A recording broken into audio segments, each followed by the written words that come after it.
Hi friends, എല്ലാവർക്കും ഷാസ് വ്ലോഗ്സിൻ്റെ പുതിയൊരു വീഡിയോയിലേക്ക് സ്വാഗതം. അപ്പോൾ നമുക്ക് ഇന്നൊരു കുഞ്ഞ് റിവ്യൂ വീഡിയോ ആണ്. അപ്പോൾ നമുക്ക് വീഡിയോയിലേക്ക് പോവാം. അപ്പോൾ ആദ്യം തന്നെ നമുക്ക് മീറ്റർ ഭാഗങ്ങളിലേക്ക് പോകാം.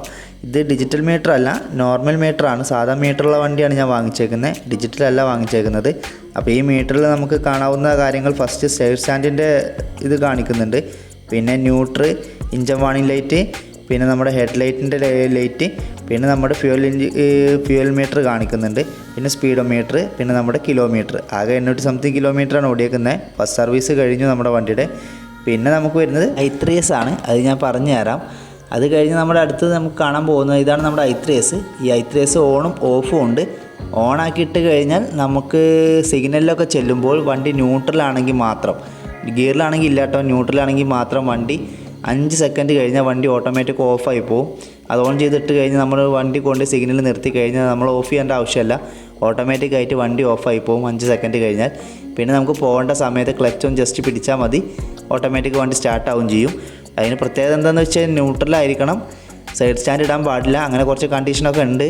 അതൊക്കെ ഉണ്ടെങ്കിൽ അത് ഓഫായി കിട്ടത്തില്ല. ഗിയറിലാണെങ്കിൽ വണ്ടി ഓഫ് ആകത്തില്ല. പിന്നെ അത് ഓൺ ചെയ്തിട്ട് വണ്ടി ഓടിക്കാന്ന് പറഞ്ഞാൽ പവറിന് ചെറിയൊരു വ്യത്യാസം വരുന്നുണ്ട്. അത് ഓഫ് ചെയ്തിടുന്നതാണ് ഏറ്റവും നല്ലത് എനിക്ക് തോന്നി. ആവശ്യമുള്ളപ്പോൾ മാത്രം നമുക്കത് ഓൺ ചെയ്തിട്ടാൽ മതി, അല്ലാത്തപ്പോൾ ഓഫ് ചെയ്യുകയാണ് നല്ലതെന്ന് എനിക്ക് തോന്നിയിട്ടുള്ളത്. വണ്ടി ഓടിക്കുമ്പോൾ ഒരു പവർ കുറയുന്നുണ്ട്. അത് കഴിഞ്ഞ പിന്നെ അടുത്ത് നമ്മുടെ സെൽഫ് സ്റ്റാർട്ടിംഗ് ആണ്. അത് അത്യാവശ്യം നല്ല കാണാവുന്ന രീതിയിൽ തന്നെ ഫിറ്റ് ചെയ്തേക്കുന്നത്. സാധാരണ അകത്തൊക്കെ ഡിസൈൻ ചെയ്ത് വെക്കുന്ന വണ്ടികളുണ്ട്, ഇത് പെട്ടെന്ന് നോക്കി കാണുന്ന രീതിയിലാണ്. പിന്നെ നമ്മുടെ ഓൾഡ് മോഡലിൽ തന്നെ മിറർ ഫിറ്റ് ചെയ്തിട്ടുണ്ട്. ഹാൻഡിൽ പഴയ മോഡൽ തന്നെയാണ്.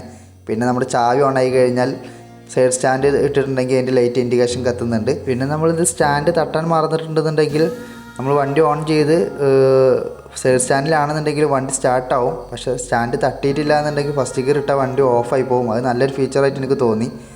ന്യൂട്രലാണെങ്കിൽ സൈഡ് സ്റ്റാൻഡ് ഉണ്ടെങ്കിലൊന്നും കുഴപ്പമില്ല, വണ്ടി സ്റ്റാർട്ടായി കിട്ടും. പക്ഷേ ഫസ്റ്റ് ഗിയറിലോട്ട് ഇട്ട് കഴിഞ്ഞാൽ ഉടനെ വണ്ടി ഓഫായി പോകും. അത് നല്ലൊരു ഫീച്ചറാണ്. പിന്നെ അത് കഴിഞ്ഞാൽ നമ്മുടെ ഇൻഡിക്കേറ്ററാണ്. അത് നമ്മുടെ പഴയ മോഡൽ തന്നെയാണ്.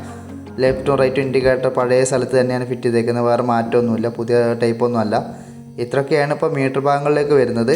പിന്നെ നമുക്ക് ലെഫ്റ്റ് സൈഡിൽ നമ്മുടെ ഹെഡ് ലൈറ്റിൻ്റെ ബ്രൈറ്റും ഡിം അടിക്കുന്ന ഹെഡ് ലൈറ്റിൻ്റെ സ്വിച്ച് ഉണ്ട്. ലൈറ്റ് ഓട്ടോമാറ്റിക് ഡേ ലൈറ്റാണ് വണ്ടിക്ക് ഇപ്പോൾ വരുന്നത്. എല്ലാ വണ്ടിക്കും ഓൾറെഡി ലൈറ്റ് ഓണായി കിടക്കും, ഡിമ്മും ബ്രൈറ്റും കത്താത്ര മാത്രം. ഹോണൊക്കെ പഴയ മോഡൽ തന്നെയാണ്. പിന്നെ ക്ലച്ച്, പിന്നെ ഇങ്ങോട്ട് വന്നു കഴിഞ്ഞാൽ നമുക്ക് അലൈവീലാണ്, ഫ്രണ്ടും ബാക്കും അലൈവീലാണ് വരുന്നത്. ബ്രേക്ക് നോർമൽ ബ്രേക്കാണ്, പാഡാണ്, ഡിസ്ക് അല്ല. ഫ്രണ്ടും ബാക്കും പാഡാണ്. പിന്നെ സൈഡിലൊരു റിഫ്ലക്റ്റ് ലൈറ്റ് ഉണ്ട്, അത് പഴയ മോഡൽ തന്നെയാണ്. പിന്നെ അത് ഇൻഡിക്കേറ്ററിൻ്റെ ലൈറ്റ് എന്ന് പറഞ്ഞ ബോക്സ് ടൈപ്പാണ്, അതും പഴയ മോഡലാണ്. എല്ലാം പഴയ മോഡൽ തന്നെ നിലനിർത്തിയിട്ടുണ്ട്, അതാണ് ഈ വണ്ടിയുടെ ഒരു ഭംഗി. പിന്നെ ഇഞ്ചൻ ഭാഗങ്ങളിലോട്ട് വന്നു കഴിഞ്ഞാൽ പവർ സ്റ്റാർട്ട് എന്ന് എഴുതിയിട്ടൊരു ബോക്സ് ഉണ്ട്, അതിൻ്റെ തൊട്ട് താഴെയായിട്ട് FI എന്ന് എഴുതിയിട്ടുണ്ട്. പിന്നെ ഇഞ്ചൻ ഭാഗം കാണാം. ഇഞ്ചൻ ഭാഗം ചെറിയൊരു ഇഞ്ചനാണ്, അത്ര പവർ നമുക്ക് വരുന്നുള്ളൂ. 97 cc ആണ് ഇതിൻ്റെ പവർ വരുന്നത്. അതിനുള്ള ഇഞ്ചൻ വലിപ്പേ ഉള്ളൂ. ഇതിൻ്റെ അകത്ത് ചെറിയൊരു ഇഞ്ചനാണ്, പക്ഷെ നമുക്കത് ഓടിക്കുമ്പോൾ അങ്ങനെ ഒരു പവർ കുറഞ്ഞതായിട്ട് തോന്നത്തില്ല.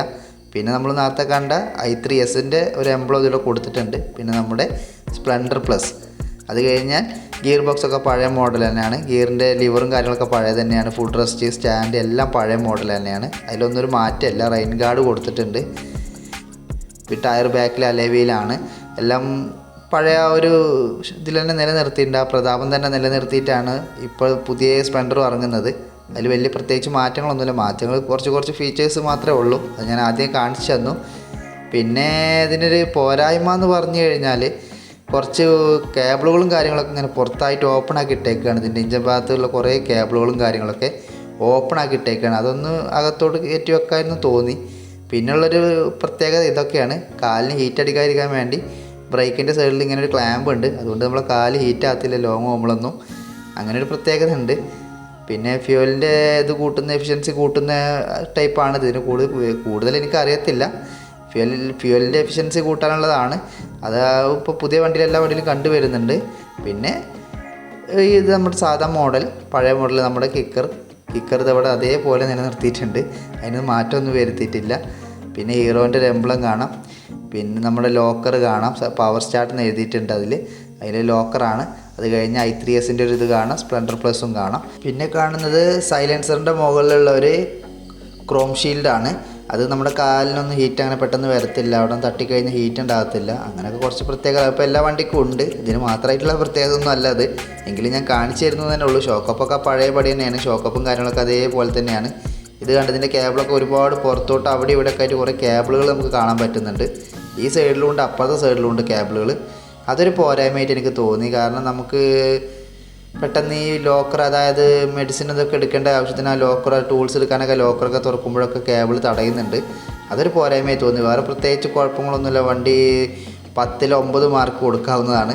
70 മൈലേജ് എനിക്കിപ്പോൾ കിട്ടുന്നുണ്ട്. സിറ്റി റൈഡിനും ലോങ് റൈഡിനും ആൾ പുലിയാണ്, ധൈര്യമായിട്ട് എടുക്കാം. അത്യാവശ്യം ലോങ് പോകാനും കുഴപ്പമൊന്നുമില്ല. ഞാനിപ്പോൾ അങ്ങനെ വലിയ ലോങ് ഒന്നും പോയിട്ടില്ല, എന്നാലും അത്യാവശ്യം ലോങ് പോകാനും കുഴപ്പമൊന്നുമില്ല. പിന്നെ നമ്മളെ വണ്ടിയിൽ കുറച്ച് അത്യാവശ്യം ഓടി വന്ന് നിർത്തിടുമ്പോൾ ഒരു സൗണ്ട് വരുന്നുണ്ട്, ഒരു ടിക് ടിക് എന്നൊരു സൗണ്ട് വരുന്നുണ്ട്. അതെല്ലാ വണ്ടിക്കും ഉണ്ട്, ഈ സ്പ്ലെൻഡറിൻ്റെ എല്ലാ വണ്ടിക്കും ഉണ്ട്. അതൊരു കംപ്ലൈൻ്റ് അല്ല, അത് പവർ കുറഞ്ഞ വണ്ടിയല്ല, അതുകൊണ്ടായിരിക്കും. ഇഞ്ചിൻ്റെ അകത്തുനിന്ന് ഒരു 5 മിനിറ്റ് കഴിഞ്ഞാൽ ശരിയാവുന്നുണ്ട്. വേറെ പ്രത്യേകിച്ച് അങ്ങനെ എടുത്ത് പറയാൻ മാത്രമുള്ള കംപ്ലൈൻറ്റും കാര്യങ്ങളൊന്നുമില്ല. ഞാനിപ്പോൾ ഒരു മാസം യൂസ് ചെയ്തതിൻ്റെ റിവ്യൂ ആണ് ഇപ്പോൾ നിങ്ങൾക്കായി വിടുന്നത്. അപ്പോൾ എല്ലാവർക്കും ഒരിക്കൽ കൂടെ താങ്ക് യു.